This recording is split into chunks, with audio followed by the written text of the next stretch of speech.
Friends, एक अच्छी smile आपके लुक को पूरी तरीके से इन्हेंस कर देती है और इसमें आपके साथ देते हैं आपके खूबसूरत दांत। लेकिन जब दांत टेढ़े मेढ़े होते हैं, बहुत ज़्यादा बाहर निकले होते हैं या वो अलाइनमेंट में नहीं होते, एक सीध में नहीं होते, तो आपको स्माइल करने में कॉन्फिडेंस फील नहीं होता और कभी कभी प्रॉब्लम इतनी ज़्यादा होती है कि आपको खाने पीने बोलने तक में प्रॉब्लम होती है। तो घबराने की बिल्कुल ज़रूरत नहीं है। इससे संबंधित मैं जानकारी लाई हूँ कि आपकी ऐसी ज़्यादातर समस्याएं अब ठीक हो सकती हैं और आप एक कॉन्फिडेंट स्माइल पा सकते हैं।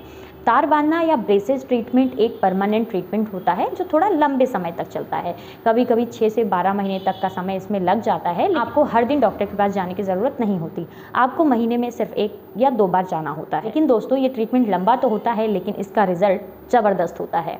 ब्रेसेस ट्रीटमेंट में दांतों पर एक विशेष प्रकार की तार और ब्रैकेट्स लगाए जाते हैं और इसे डेंटिस्ट्री की एक स्पेशलाइज्ड ब्रांच द्वारा किया जाता है और उस स्पेशलिस्ट का नाम ऑर्थोडोंटिस्ट होता है। इसमें डॉक्टर तार और ब्रैकेट्स को इस तरह से फिट करते हैं कि वो आपके दांतों पर एक अलग अलग तरह के फोर्स लगाते हैं जिससे दांतों को अपनी जगह पे मूव कराते हैं। धीरे धीरे दांत अपनी जगह पे मूव करके धीरे धीरे एक सीध में आ जाते हैं।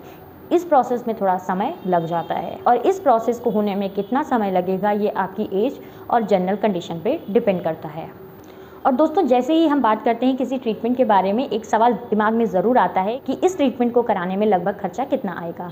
तो मैं आपको बता दूं कि इस ट्रीटमेंट को कराने के लिए जो स्टार्टिंग रेंज है वो लगभग 25,000 से है। ये टोटली डिपेंड करता है कि केस कितना कॉम्प्लिकेटेड है। अगर केस सिंपल हुआ तो इससे कम भी लग सकता है और अगर केस ज़्यादा हुआ तो इससे ज़्यादा हो सकता है। और हाँ दोस्तों, अगर ट्रीटमेंट में कोई एडवांसमेंट बढ़ रही है, चीज़ें एडवांस यूज़ हो रही हैं, तो ट्रीटमेंट चार्जेस बढ़ भी सकते हैं। लेकिन यहाँ पर मेरे पास एक टिप है कि ये सारा खर्चा आप अपने डॉक्टर से बात करके इसे मंथली इंस्टॉलमेंट में भी दे सकते हैं। अब ये मैं आपको एक आइडिया दे रही हूँ, ये टोटली डिपेंड करता है कि वहाँ पे क्लिनिक और डॉक्टर के रूल रेगुलेशंस क्या हैं।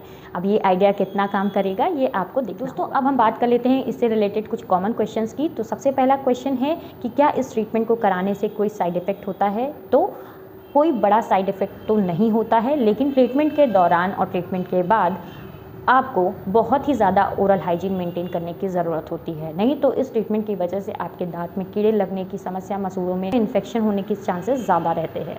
तो आपको अपने ओरल हाइजीन का बहुत ज़्यादा ध्यान रखना है। क्या इस ट्रीटमेंट के लिए दांत निकलवाना ज़रूरी है। तो मेरा जवाब हाँ भी है और ना भी। दोस्तों, जब भी हमें दांतों को ठीक करने के लिए, उनको एक लाइन में लाने के लिए स्पेस बनाने की ज़रूरत पड़ती है तो हमें दांत निकालने पड़ते हैं। कभी कभी इसकी ज़रूरत नहीं भी पड़ती है तो हम दांत नहीं निकालते हैं। और क्वेश्चन नंबर 3, इस ट्रीटमेंट से क्या क्या प्रॉब्लम्स ठीक हो सकती हैं। तो इस ट्रीटमेंट में बहुत ही ज़्यादा पोटेंशियल होता है। ये ट्रीटमेंट आपके लुक को पूरी तरीके से चेंज कर सकता है। अगर आपके दांत बहुत ज़्यादा बाहर हैं, बहुत ज़्यादा अंदर हैं, दांत टेढ़े मेढ़े हैं या आपके दांतों में गैप है, तो वो भी इस ट्रीटमेंट से ठीक हो सकता है। आई होप दोस्तों आपको ये जानकारी पसंद आई है। अगर पसंद आई है तो शेयर ज़रूर करें। मिलते हैं अगले वीडियो में एक नई जानकारी के साथ। तब तक के लिए बाय बाय।